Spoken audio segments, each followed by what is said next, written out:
A Picture for Harold's Room by Crockett Johnson. I want a picture to put on my wall, said Harold. He drew a house with his purple crayon. More houses made a little town. It was far away. The town had woods and hills around it. It was at the end of a long road. It will look pretty in the moonlight, said Harold, and he stepped up into the picture to draw the moon. He looked down at the houses. I'm a giant, he said, but a giant would scare all the people in town. It's good no one woke up and saw me, said Harold. He walked over the hills. How big am I, he said. Harold's head was above the clouds. With a few steps, he came to the end of the land. And at the end of any land, there is water. It's the sea, said Harold. There are seagulls. Harold was big enough to walk through the sea.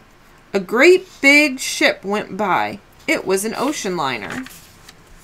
A big whale came up in the waves, spouting water, and just ahead of Harold was an old sailing ship. He easily caught up with it and passed it. The sea ended against a steep hill. Harold needed some rocks to step on. He climbed out of the sea and onto the hill. Then he saw that the ship was too near the rocks. He put up a lighthouse to show the sailors. And he went on his way over high mountains. Harold was taller than the highest mountain. I am higher than anything, he said. Then suddenly he thought of airplanes. Harold ducked just in time. It was a big jet plane flying very fast. There might have been a bad accident. Harold found a low place in the mountains. It was a good place for a railroad to go through. It came out onto a long flat field. Harold put some birds and flowers near the tracks. People like to see things from trains, he said. He went on, drawing tracks and birds and flowers, and he had to keep looking out for trains. It was a big job for a small boy. And all of a sudden, he saw how small he had become. He was half the size of a daisy. He was smaller than a bird. How could he get home? He could not wade home through the ocean. He could not climb those high mountains. And just then, he fell into a mouse hole. Excuse me, he said to the mouse. Then Harold sat on a pebble to think. After a minute or two, he stood up again.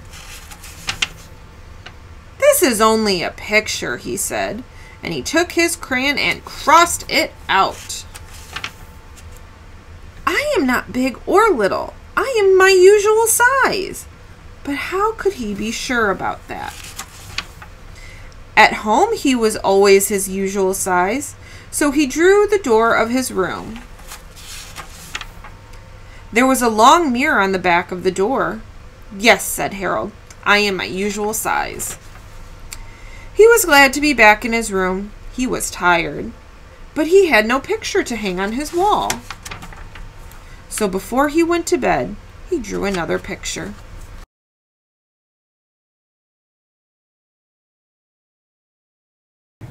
All right, everybody, we will be creating, we just read Harold and the Purple Crayon, and we are going to be creating some purple flowers. How perfect is that?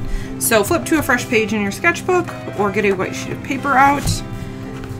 And it doesn't have to be totally perfect. This one's got a teensy bit of Sharpie on it. It's still gonna be fine.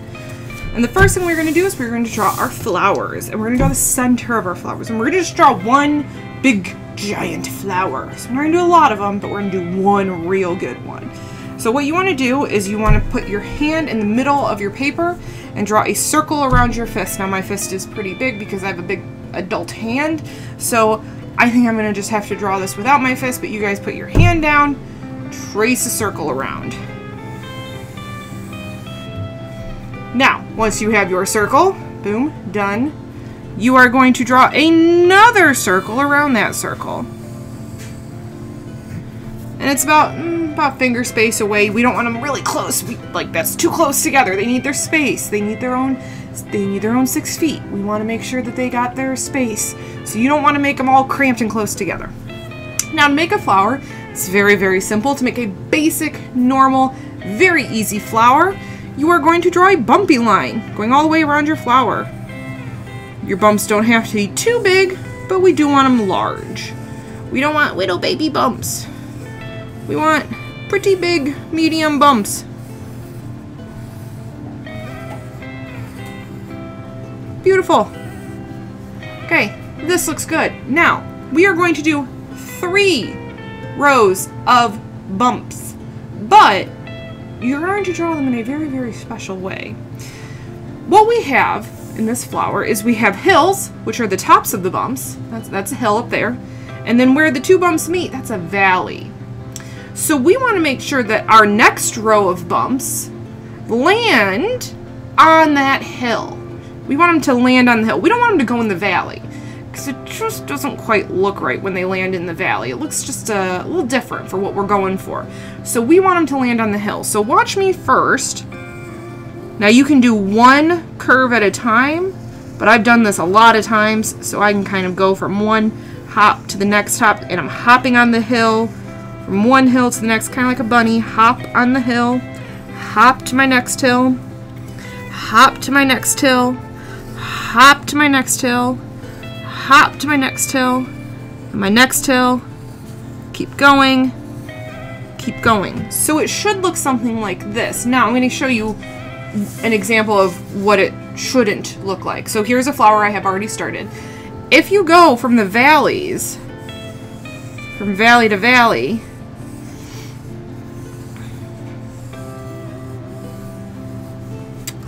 let's compare. I mean, it's a pretty flower, but it's not quite what we're going for. We want these flowers to look big and full and like they have many rows of petals. This just looks like 1 petal with stripes on it or something. So we don't want it to go on the valleys. We want it to land on the hills, on top of the hill. Okay? And if some of your petals, like I have ones over here that are kind of small and some that are kind of big, and that's okay. So we're going to do, I have 1 row, 2 rows. How many rows do I need? If you said 3, you would be correct. So I'm going to do another row of bumps, this time making sure they're on the hill. And then get bigger each time to make our flower look bigger and fuller and beautifuler. That's not a word, but that's okay.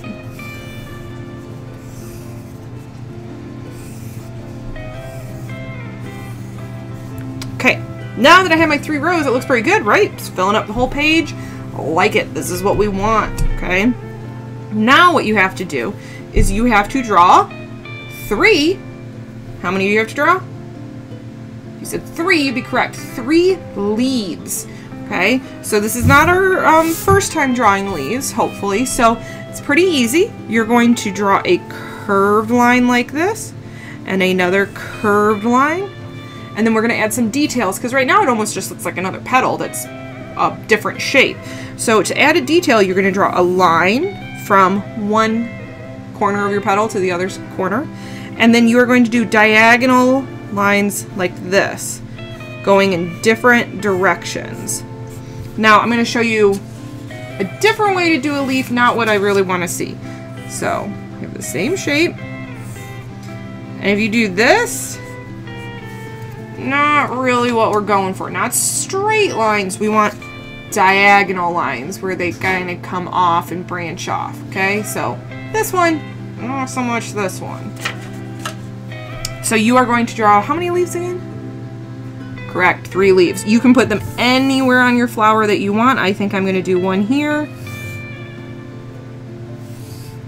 one over here, one right over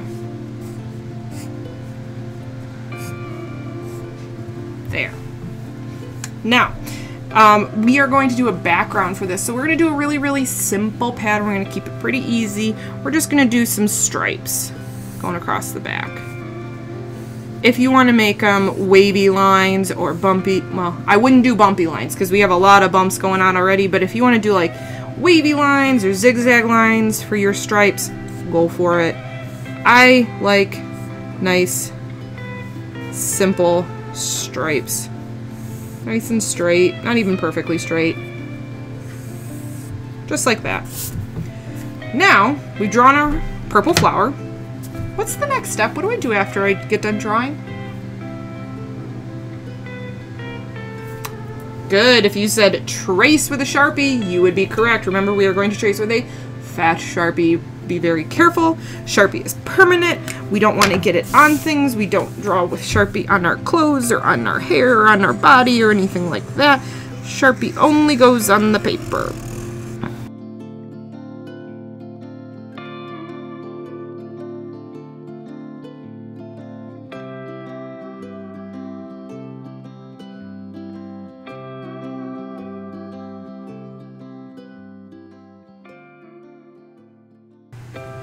Okay, so we have drawn, we have traced. Now, does anyone know what I should do next? If you said erase, you would be correct. You're going to erase any pencil lines that you can still see. So I have some little pencil lines there. We're going to erase those so that they don't show up.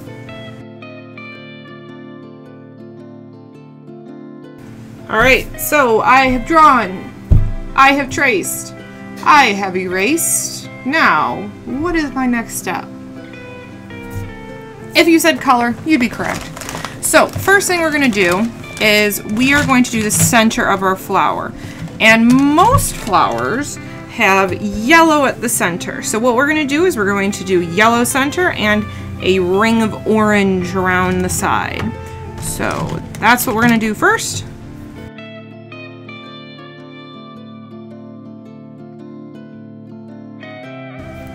Now, our flowers are going to be purple, right? We want them to be purple. But we don't want them to just all be the same shade of purple. So what we're going to do is we're going to start with our basic purple marker that everybody should have, and we're going to do the first row of petals with this purple marker.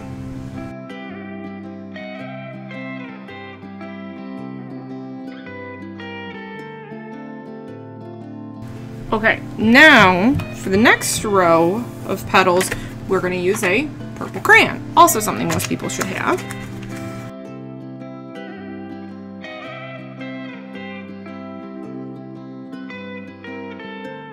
Okay, next thing we're going to do is we are actually going to learn how to layer crayons. So our next row is also going to be a purple crayon, but after I finish that third row, I'm going to take another color and color over top of it. And I think I'm going to take like a blue and color over top of it so it becomes more of a dark bluish purple indigo, an interesting color that doesn't come in a crayon box normally. So I'm going to take purple and blue.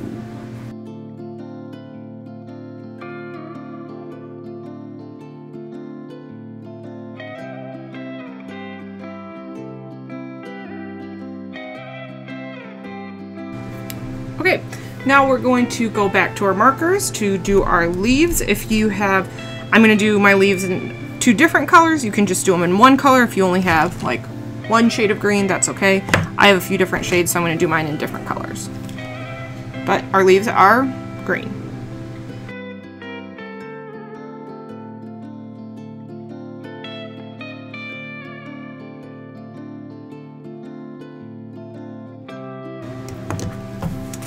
Now that my purple flower is done, we are going to do the background. Now for the background, you can choose any colors you want in any order you want. I would not do purple and I would not do green because we've got our things, but you color it however you want. So go ahead and color your stripes. Make sure that they stay inside the lines. Do you think it's a good idea to just color all my stripes one color? What do you think? Is that a good idea? Okay, if you said it is no, it's not a good idea, you would be correct. We want to make sure that our stripes are different colors. You can do a pattern if you want, color them however you want.